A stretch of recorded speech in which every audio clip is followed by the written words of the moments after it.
Hi, this is Keith Larson, publisher of Control Magazine and ControlGlobal.com. Welcome to this Solution Spotlight edition of our Controlled Amplified podcast.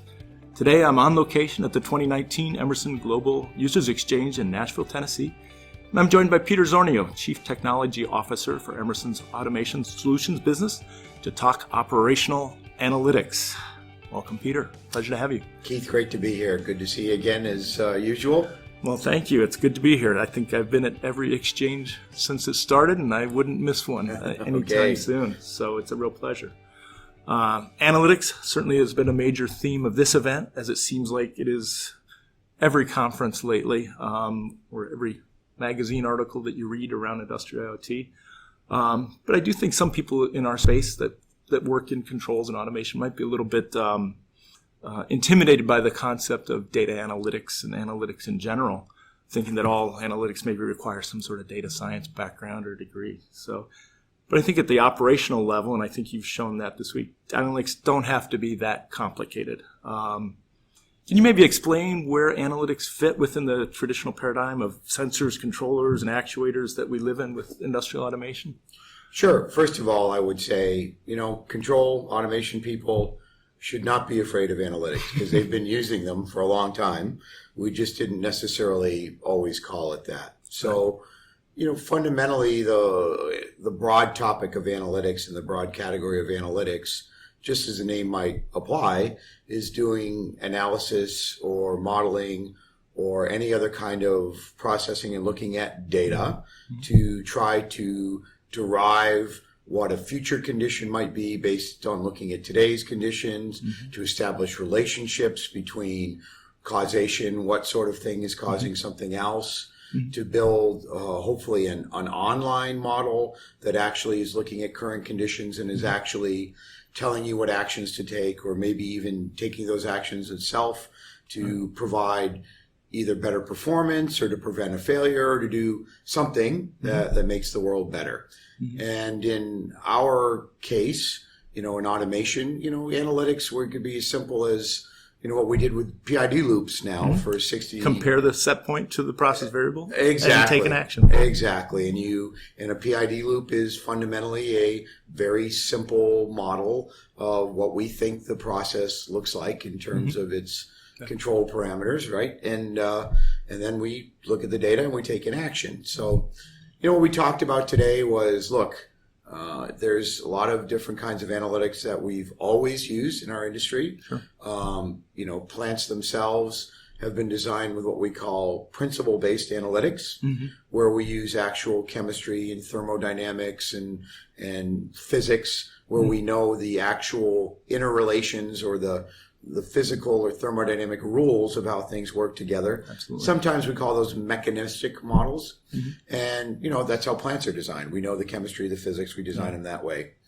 We also have for a long time used in our industry what is called FMEA, or failure mode and effects analysis models, where we know, as I always like to say, first principle relationships, like cars need gas to run, right? So if your car's not running, check the gas, right, before you actually start looking at data-based models. You don't need a neural network to tell you you're out of gas if you have a gas gauge. Exactly correct. Okay. So those kinds of analytics have been used for a long time in our industry. What all the hype has been is about more of these data-driven analytics. This idea that just through looking at the data itself, you can establish these relationships, you can build a model without actually knowing anything about those first principles of how they interrelate. Use that for a while. Neural networks, as you just mentioned, we embedded that in our control systems 20 years ago, is a good example of that. But lately, all of the hype has been because of the tremendous increased computing horsepower, some advances in things like machine learning and the ability to do, deep learning kind of technology, that pattern recognition and data driven kind of modeling has become quite good. And we've actually learned how to build models by just training them through extensive data sets and letting them look through a lot of data. So can you give us just an example of what would be a good example of a problem that is best solved through principle-based analytics versus something that really needs to be solved through data analytics of the more, I don't want to call it more sophisticated, but it's somewhat more complex because of the algorithms. Yeah, I think complex is a reasonable term. Yeah. So that's a good question. An example would be, for instance, if you're trying to diagnose what's going on with a heat exchanger. Well, okay, every second year chemical engineering student knows how to do a mass and energy balance around a heat exchanger. Sure. Knows how to figure out if the heat transfer coefficient is looking at the inlet and outlet temperatures, if it's behaving the way it's supposed to be, the way it was designed, if it's fouling. You don't need to look at years of data from that heat exchanger. Right. You know exactly how it should behave based on heat transfer equations. So go ahead and make that model based on those first principles, and you can use that to troubleshoot what's going on with the heat exchanger. So it's math, but it's not statistics. Correct. That's a great way to put it. It's math and it's thermodynamics and first principle properties of physics and physical chemistry and thermodynamics. Yeah. An example of where you need more than that is typically as the system gets more complex and you have a system of systems that are interacting, okay, and it becomes super complex to try to put together all the rules, even if maybe you might know them, to define what that whole system looks like. Well, that's when it's really easier, I should say, to go to more of the data-driven kind of models. Cars, learning how to train a car to how to drive is a great example, right? If you're trying to, in first principle ways, express every potential situation that a car could see, that would be very hard. Right. So instead, you start with a lot of first principles. Hey, when you step on the brake, the car is going to slow down. When you step on the gas, it's going to go faster. Step on it this much, it's going to go that much faster, right? So those models all start with some of those basic principles, but then they train them with lots and lots of real-world data set and experiences of what driving is really like, so that they learn how to do a lot more of the more subtle and advanced features that humans typically do and are typically very good at. No, that makes sense. Terms big data and cloud are often associated with data analytics, certainly, but that's really not where most analytics need to be run. I mean, can you talk a little bit about philosophy of where people should be thinking about deploying data analytics, and just in your experience and in Emerson's applications in the OT space? Sure. As we look at what we call operational analytics now, and we kind of use that term to differentiate it from analytics people might be running at the enterprise level, where they're looking at retail kind of problems, or maybe they're looking at even what was the best procedure that hired the best employees, right? Because you can apply analytics to really just about any kind of problem or any kind of situation. So we talk about operational analytics as being solving those process or production plan operation kind of issues, right? To improve the performance of a plant. And there, again, I'll go back to the heat exchanger, right? Hey, we know how that works. That data lives down kind of on-premise at the site. It doesn't require cloud horsepower to run that model. Right. And in fact, the person that needs to take action based on what that model, is going to tell you is someone at the plant. Sure. So, why not have someone at the plant run it at the plant level, be in charge of, what's happening with the analytic, as well as being accountable for taking the corrective action when the analytics tells them that something needs to be done. And cloud horsepower has obviously gotten more, but edge horsepower has gotten much more powerful as well. So you can do a lot really locally. Very true. And, edge, another interesting term that we hear a lot is edge kind of means a lot of different things to different people. I personally believe that edge was a term invented by the cloud guys because they didn't know what to call all that stuff that happens down in the plant, right? Or the people who wanted to differentiate themselves from the cloud. Yeah, that's exactly, I think exactly true. Yeah. So, in general, when we say edge, and I think in our industry when the term edge is used, it basically means the calculations happening at the plant level, right? Maybe very close to where the data is generated, maybe in something mounted right next to the machine, but it also could just mean that it's happening in a system that is, on premise at the plant. And again, it could be a very low horsepower counter device mounted at the side of the machine or process equipment in the field, but it could still be actually a big server that just happens to be on premise, that could be running a much more substantial kind of model.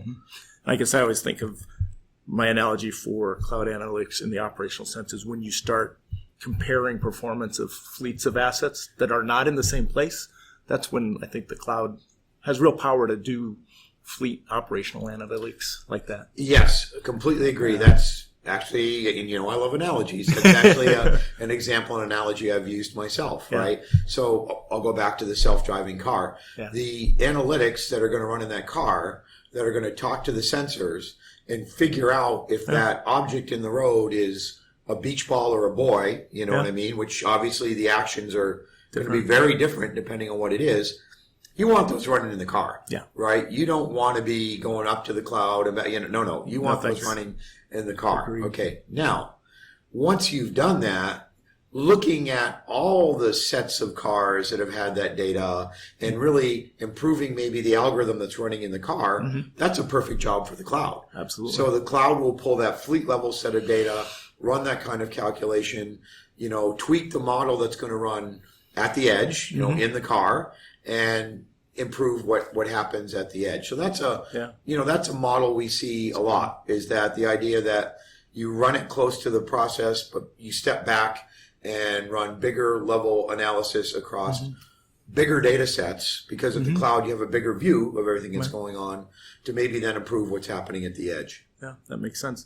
I understand that Emerson has made some investments recently to look at some of the higher level data analytics problems with the some acquisitions you made. Can you tell us a little bit about where the KNet folks fit in the new expanded portfolio? Sure, I'd be very happy to. So we've had a long history with, I would say, the field level analytics. The original plant web that Emerson launched in 1996 was all about diagnostics and analytics in our devices and detecting things like entrained error in a Coriolis meter and, diagnostics and analytics that would pick that up. Bread and butter of chemical engineers, yes. Right. And then we've also done things like for vibration and rotating equipment. We've got a long history of analytics in that space. Last 5-10 years, we've introduced, some other packaged analytics, looking at some, asset classes, like I already mentioned, pumps, heat exchangers.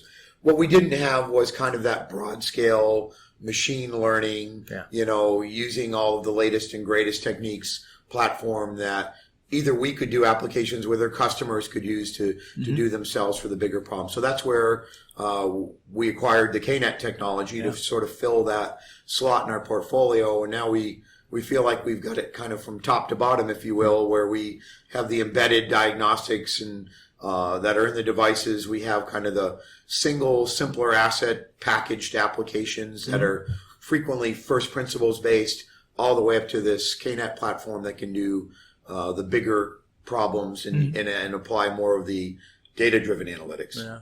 Obviously, sensors are at the heart of both kinds of analytics, whether it's data analytics or first principles type of analytics.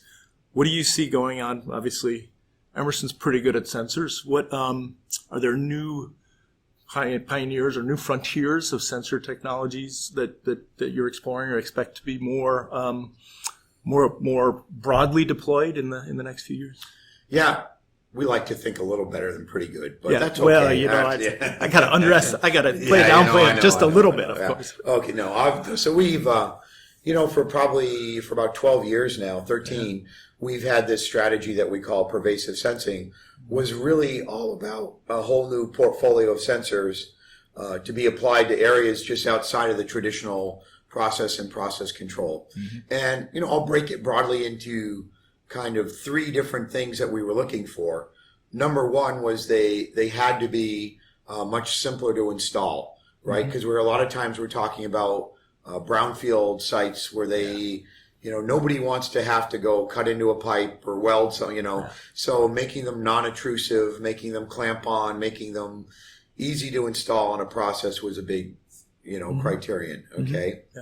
Number 2 was making them easy to communicate, not having to run wires, so wireless technology, of course, is a huge part of really being able to enable a lot of new sensor technology and getting that going.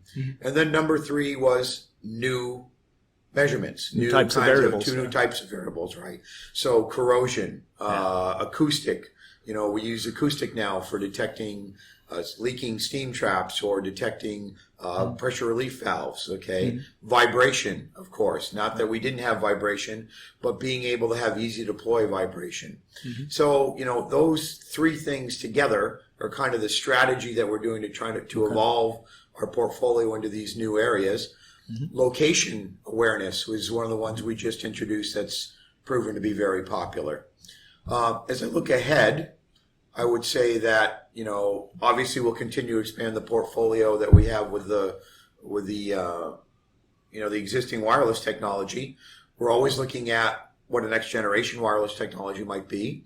And some of the areas that we see being really hot now are like vision. A lot of people are looking at vision as a sensor that can be used for a lot of different things. Well, especially now that you're broadening into more of the discrete automation side, where vision is much more critical than in the process industries. That's a great point. Vision has always been, an important part. Actually, way back in my career, in a former life, I actually had a vision sensor as part of the suite of products I was a product management for. And it was targeted at the discrete industries where that's always been a key sensor. But in the process world, even now, we see a lot of people thinking of using vision to identify whether people have the right equipment or are the right people, is that the wrong guy in the wrong, in the wrong place kind of thing, or just even using vision to recognize physically where you are in a plant to provide some location information. So, vision is, I think, an area that we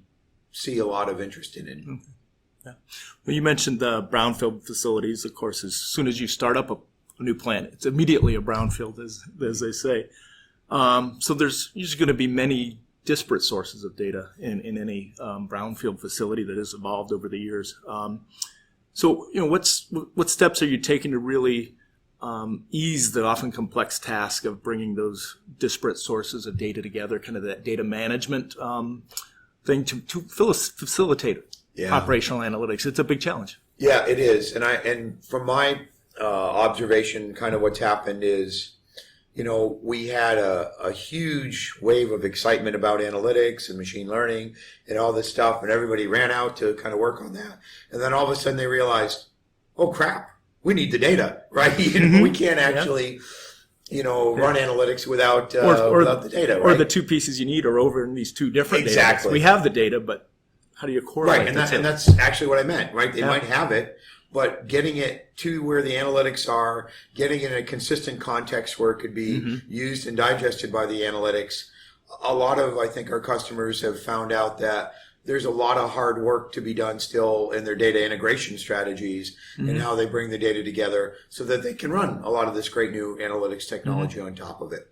That drove us, amongst other things, to acquire another company recently that was called iSolutions, company in Canada, who that's what they did. They're a company that literally specializes in doing data integration projects. So they come to you and, work with you at a strategy and an architecture for how you could build a sustainable data infrastructure that you could run these kind of analytics on. Yeah, well, that makes a lot of sense. Sounds like what pieces you didn't have already, you've taken some good steps to bring that all together. That's good to hear. Well, we've had a strategy here, right? We had a plan. We kind of knew what the portfolio of things were that we think were going to be key to succeed in digital transformation to help our customers. So we've been picking them off here, sometimes more than one at a time. But I think I'm very happy actually with the progress we've made, both through our internal developments with like the sensors, our optics platforms, other things we've done, and these acquisitions that really, I think, made for us to have a comprehensive solution. Oh, great. Really appreciate you taking the time to update us and our listeners on the latest work you've been doing at Emerson to bring your end users along and really put operational analytics to work. Really appreciate you taking the time. My pleasure, Keith. Maybe I won't be quite as froggy next time. We've been talking a lot here at the Exchange. It's been a long week. I also want to congratulate you on a terrific event here this week. Yet another really, really great event at Emerson Exchange here in Nashville. So it's been a real pleasure. Well, thanks for being a steadfast attendee. You bet. I'm Keith Larson, and you've been listening to a Control Amplified podcast. Thanks for joining us, and if you've enjoyed this episode, you can subscribe to future episodes at the iTunes Store and at Google Play. Plus, you can find the full archive of past episodes at controlglobal.com. Signing off until next time.